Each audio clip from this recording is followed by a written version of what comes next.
Because I told you people before, many people thought that raising the dead, pastor pray for a blind man and that blind man see. That is only a miracle. No. The greatest miracle that will happen to your life is for you to repent from your sin and be saved. That is the greatest miracle. Why I say that is the greatest miracle? Because you live on this earth 100 years, 70 years, 30, 50, 120 years. You live on this earth. But if you believe in Jesus Christ and follow his footsteps, you are saved. Because when you leave this world, this earth, you are going to somewhere. And if you believe in Jesus Christ, you will spend your eternity in heaven, rejoicing.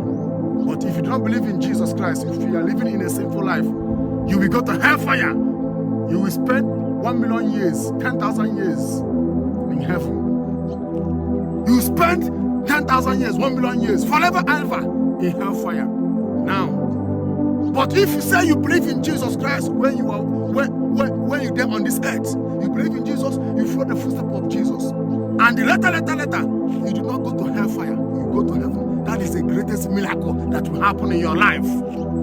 But many people are in the church to seek visa, to seek husband. They need miracle money, miracle work, miracle this, miracle that, prophecy, deliverance. All those things is what many people need right now in the church. But salvation is not close to them. They are